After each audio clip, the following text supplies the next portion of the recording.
This channel does not promote any violent, harmful, or illegal activities. All content provided by this channel is meant for an educational purpose only. Top quality और consistent performance के लिए सिर्फ silver pumps नाम याद रखना। নবম শ্রেণীর ছাত্রকে পিষে দিয়ে চলে যায় বালি বোঝাই লরি। লরি আজকে আগুন ধরিয়ে দেয় উত্তেজিত জনতা। ট্রাফিক আইনকে অমান্য করেই 12 নম্বর জাতীয় সড়কের উল্টো দিক দিয়ে আসা একটা বালির বোঝাই লরির ধাক্কায় মৃত্যু নবম শ্রেণীর এই ছাত্রী। সেই ছবি তুলে ধরছি আপনাদের সামনে, দেখুন। ঘাতক লরিতে আগুন, উত্তেজিত জনতার। মহাদেব রয়েছেন আমাদের সঙ্গে। মহাদেব, ঠিক কি ঘটে আর এখন কি অবস্থা? দেখো, যেটি ঘটনাটি ঘটে সেটি হচ্ছে কিন্তু 12 নম্বর জাতীয় সড়ক। সেই 12 নম্বর জাতীয় সড়কে উল্টো দিক থেকে একটি বালি বোঝাই যে ট্রাক কিন্তু আসছিল। তখনই কিন্তু একটি ছাত্রী, সে টিউশন করে বাড়ি ফিরছিল। বাড়ি ফেরার সময় কিন্তু তাকে প্রথমে ধাক্কা মারে এবং সে পড়ে যায়। এরপরও যদি গাড়িটি নিয়ন্ত্রণ করতে পারতো তাহলে সেক্ষেত্রে কিন্তু ছাত্রীটি বেঁচে যেত, এমনটাই প্রত্যক্ষদর্শীদের দাবি। এরপর গাড়ি চালক রীতিমতো পালিয়ে আসার চেষ্টা করে ওই ছাত্রীকে চাপা দিয়ে। তখনই কিন্তু জনতা পেছন পেছন ধাওয়া করে এবং গাড়িটিকে রাস্তার ধারে দাঁড় করিয়ে চালককে আটকানোর চেষ্টা করে। চালক যখন গাড়ি থেকে পালিয়ে যায় তখনই ঘাতক গাড়িটির উপরে কিন্তু যে সকল মানুষ ছিলেন তারা কিন্তু আগুন ধরিয়ে দেয়, এমনকি কিন্তু জানা যায়। এবং এরপরই ঘটনাস্থলে ফায়ার ব্রিগেড আসে। ফায়ার ব্রিগেড এসে আগুন নিয়ন্ত্রণে আসে। ঘটনার কোতোয়ালি থানা পুলিশ ঘটনাস্থলে রয়েছে। ধন্যবাদ।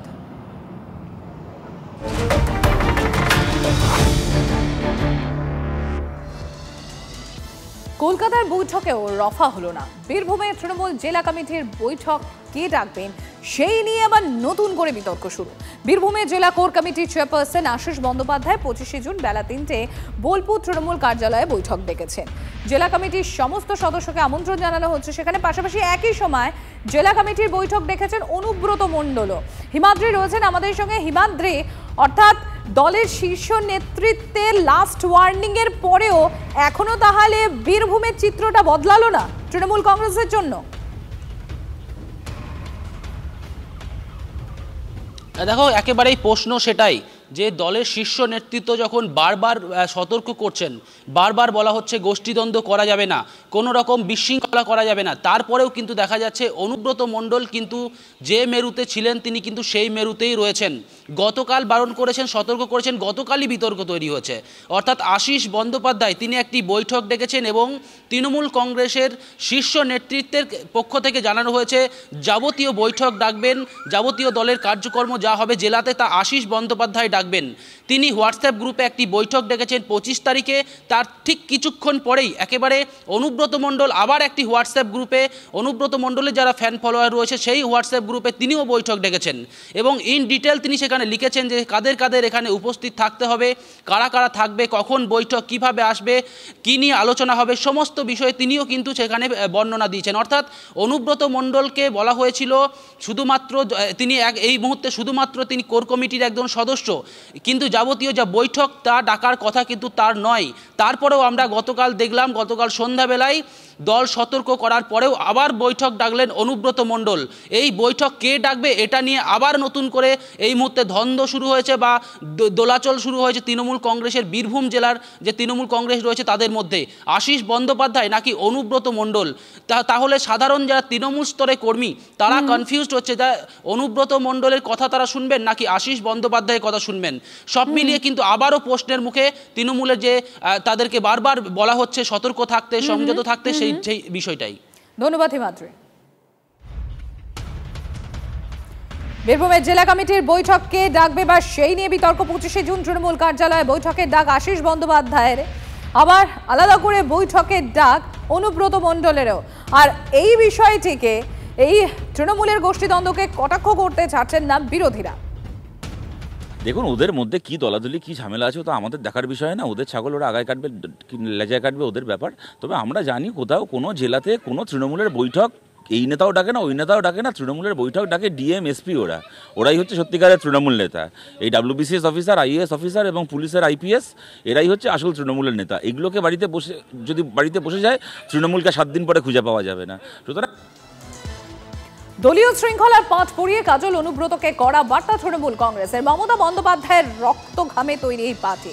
ব্যক্তিগত ইগল লড়াইয়ে দলের ক্ষতি বরদাস্ত করা হবে না, কাজল অনুব্রতকে সাফ জানিয়ে দিয়েছেন দলের নেতারা। কোনো বেফাস মন্তব্য নয়, সবকিছু নিয়ে মুখ খোলা যাবে না, দল বিড়ম্বনায় পড়তে পারে এমন কাজ করা যাবে না। বীরভূমে দলের কোন্দল মেটাতে দুই নেতাকে কড়া বার্তা তৃণমূল শীর্ষ নেতৃত্বের। ভবানীপুরে তৃণমূল কার্যালয়ে 21শে জুলাই প্রস্তুতি বৈঠকের আগে অনুব্রত মণ্ডল, কাজল শেখের সঙ্গে বৈঠক করেন ফেরহাদ হাকিম, সুব্রত বক্সী। আর সেখানেই বীরভূমের বিবাদমান দুই নেতাকে বার্তা দলের শীর্ষ নেতৃত্বে। বীরভূম জেলার 11টা বিধানসভা আছে, 11টাতেই তৃণমূল কংগ্রেস জয়যুক্ত হবে। মমতা বন্দ্যোপাধ্যায়, অভিষেক বন্দ্যোপাধ্যায় মনোনীত প্রার্থীরাই জয়যুক্ত হবে। বীরভূমে তৃণমূল ছাড়া কিচ্ছু নেই। এসব বিষয়ে যা বলার আমাদের রাজ্য সভাপতি উনি বলবেন।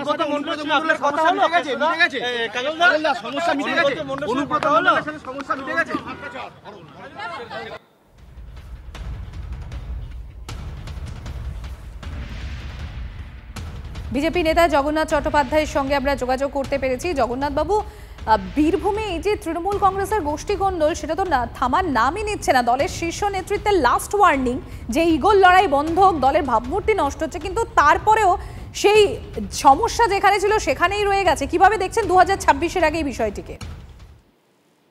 দেখুন, গোষ্ঠী কোন্দল এটাকে বলা ঠিক হবে না, মূলত হচ্ছে ভাগাভাগির লড়াই, পিঠে ভাগের লড়াই।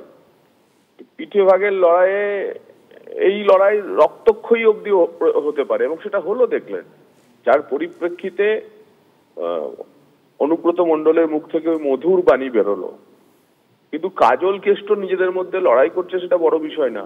বড় বিষয় হচ্ছে পশ্চিমবঙ্গ পুলিশের মা বোন তোলা, যেটা বলে কলোকিয়ালে যে বলা হয়, সেইটা হওয়ার পর পশ্চিমবঙ্গ পুলিশের প্রতিক্রিয়া কি? এখনো পর্যন্ত 250 নম্বর এফআইআরটা অব্দি বের হলো না। পুলিশের পক্ষ থেকে একবার তার বিরুদ্ধে কোনো কড়া বিবৃতি পর্যন্ত দেওয়া হলো না। 5 দিন ডাকার পর এসডিপিও অফিসে ফিশ ফ্রাই সহযোগে সুন্দর ব্রেকফাস্ট, লাঞ্চ ইত্যাদি করিয়ে তাকে বাড়ি পাঠিয়ে দেওয়া হলো। পশ্চিমবঙ্গ পুলিশ, এই পুলিশের ভরসায় রাজ্যবাসী থাকবে কি করে? এবং এরা প্রমাণ করে দিল যে শাসক দল, বিশেষ করে এই তোলামূলের নেতাদের কাছ থেকে অসম্মানই হচ্ছে এদের আসল যোগ্যতা, এবং যত বেশি অসম্মান তত বেশি টেবিলের তলায় আশ্রয়। এই হচ্ছে পশ্চিমবঙ্গ পুলিশ। ধন্যবাদ জগন্নাথ বাবু।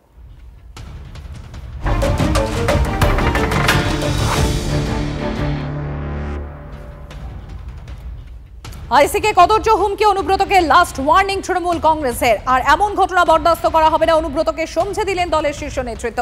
বোলপুরের আইসিকে গালিগালাজের পর প্রথম শীর্ষ নেতৃত্বের মুখোমুখি হন কেষ্টমণ্ডল, আর ওই ঘটনা বিড়ম্বনায় ফেলেছে শাসক দলকে। এবার অনুব্রতকে আরও একবার সতর্ক করে কার্যত লাস্ট ওয়ার্নিং দিল দল।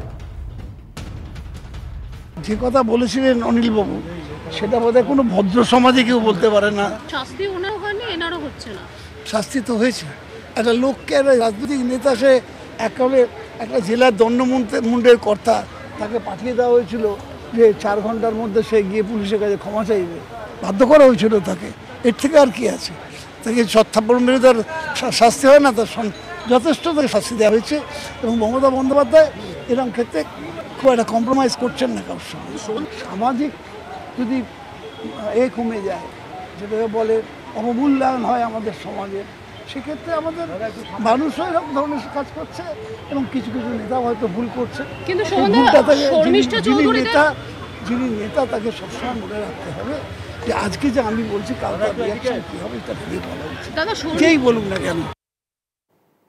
ওদের আবার বৈঠক, ওদের পোস্টই একটা, বাদবাকি ল্যাম্প পোস্টের সব থেকে কাছের মানুষ হচ্ছে অনুব্রত। তো ওদের বৈঠকে করেও কি না করেও কি, এই ধরনের রাজনীতির সব থেকে বড় অসুবিধা মমতা ব্যানার্জি যাদের উপরে চড়ে বসে ক্ষমতা চালাচ্ছেন, তাদের থেকে নামতে চাইলে তারাই মমতাকে ফেলে দেবে। ফলে অনুব্রতদের উপরে দাঁড়িয়েই মমতা চলে। তো মমতার ক্ষমতা আছে অনুব্রতর বিরুদ্ধে ব্যবস্থা নেওয়ার? কোনো ক্ষমতা নেই।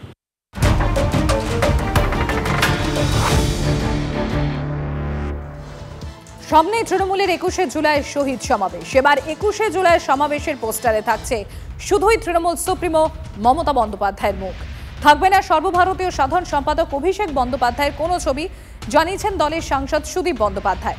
তিনি জানিয়েছেন, অভিষেক নিজেই বলেছেন 21শে জুলাই কর্মসূচিতে ছিলেন না, সেই কারণে শুধুই মুখ্যমন্ত্রীর ছবি থাকবে।